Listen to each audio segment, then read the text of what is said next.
Over the last 6 years, Minnesotans have been writing a story about what it means to govern like good neighbors. New tonight, Minnesota Governor Tim Walz used his State of the State address to talk about balancing the state budget. He also harshly attacked President Trump.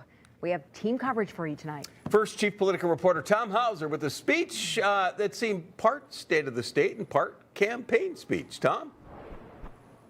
Yeah, and Kevin, it was a relatively short speech, about 23 minutes, and nearly a third of it was devoted to harshly attacking President Trump and his policies in Washington, D.C.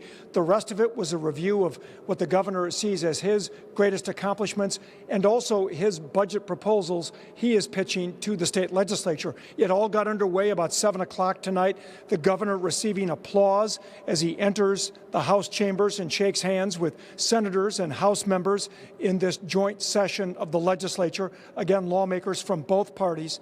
He did start his speech talking about legislative accomplishments.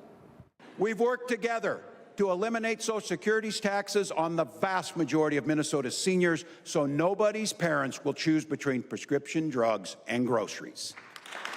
And in just a few months, we'll have one of the nation's most generous family and medical leave policies because no one should worry about losing their income while taking care of a loved one.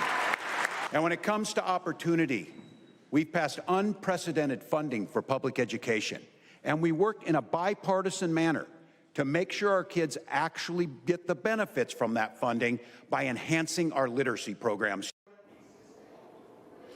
Now, what the governor did not say is that the Social Security tax has still not been fully eliminated. There are also concerns about proposals to change paid family and medical leave because of concerns about how much it might end up costing. And some education funding increases are in jeopardy because of a projected $6 billion deficit. The governor eventually going on to harshly criticize President Trump and the chaos he says will impact Minnesota and the state budget. And let's be honest, this uncertainty, this chaos is no accident. The President of the United States has chosen to destroy the federal government's ability to help people. He literally hired the richest man in the world to take a chainsaw to the basic services that Minnesotans rely on to build better lives. His plan leaves nobody there working to prevent the next pandemic, nobody to pick up the phone at the Social Security office, nobody making sure kids with special needs get the quality education they deserve. It's not supposed to be one old man sitting in the Oval Office sending out middle-of-the-night tweets that shot markets into freefall. It's not supposed to be a bunch of 20-somethings unelected showing up at federal agencies and firing everyone. It's not supposed to be chaos and destruction. Now, I've been covering State of the State addresses for more than 25 years, and this is the most I've ever heard in a speech devoted to what's happening in Washington, D.C., as opposed to what is happening here in Minnesota. Now, part of that is a product of the fact that Governor Walz just ran for vice president, and part of it is because he has real concerns about what those policies by the Trump administration, what impact they will have on the state budget. Live at the state capitol, Tom Hauser, 5 Eyewitness News. Thank you, Tom. Team coverage continues now with Callan Gray. Callan, Republican and DFL party leaders spoke on Walz's comments tonight. That's right. Republican Party leaders tell us they were encouraged by parts of this speech where Governor Walz pledged to address fraud and cut spending, but they were critical of his decision to focus on President Trump's policies.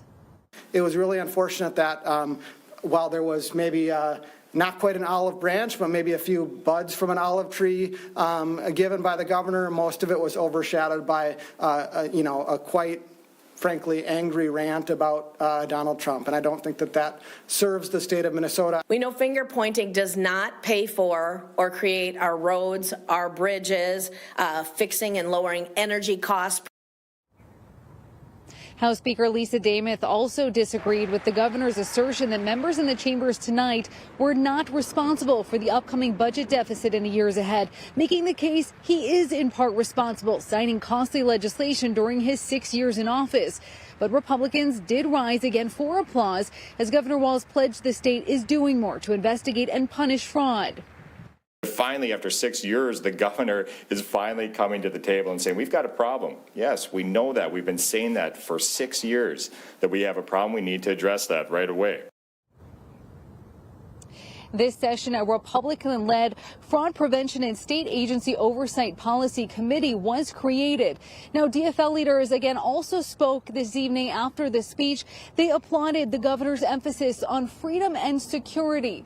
Both DFL and Republican leaders tell us tonight they are confident they will pass a budget on time. Reporting live from the Capitol, Callan Gray, 5 Eyewitness News. Callan, thank you.